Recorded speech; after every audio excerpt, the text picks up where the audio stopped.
মাঠ জুড়ে আলু উঠাতে ব্যস্ত কৃষক কৃষানীরা। ফলন ভালো হওয়ায় মুখে হাসি থাকার কথা থাকলেও উল্টো চিত্র বরগুনার পাথরঘাটার আলু চাষিদের।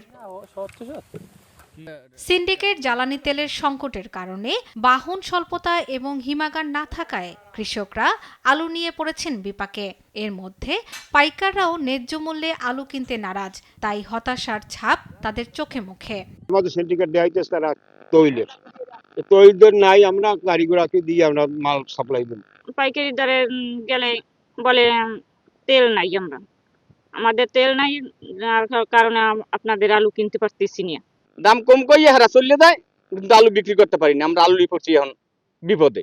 আমাদের আলু আমরা বিক্রি করতে পারতেছি না, যে বিক্রি করিয়া আমাদের যে ওই লোকজনকে টাকা দেবো, শ্রমিকের টাকা দেবো, সেইটাও আমরা দিতে পারতেছি না। কৃষি বিভাগ বলছে কৃষিকাজে ব্যবহারের জন্য অগ্রাধিকার ভিত্তিতে তেল সরবরাহে কাজ চলছে। কৃষি পণ্য সংশ্লিষ্ট কোনো কিছুতেই তেলের কোনো সংকট নেই। আর যদি কোনো কৃষক বা কোনো ড্রাইভার বা কোনো পাইকার আড়তদাররা যদি কোনো পণ্য পরিবহন করতে চায়, তারা সংশ্লিষ্ট উপজেলা কৃষি অফিসে যোগাযোগ করলে সেখান থেকে একটা প্রত্যয়ন দেবে যে কী পরিমাণে তার তেল দরকার। ওই উপজেলা কৃষি অফিসের প্রত্যয়ন নিয়ে সে যে কোনো পাম্পে গেলেই, বরগুনা জেলার যে কোনো পাম্পে গেলে পাম্প থেকে তেল তাকে দিয়ে দেবে। চলতি বছর জেলার আলু আবাদের লক্ষ্যমাত্রা নির্ধারণ করা হয় 945 হেক্টর জমিতে, আর আবাদ করা হয় 773 হেক্টর জমিতে। শর্মিলা কেয়া, নিউজ ডেস্ক, দেশ টিভি।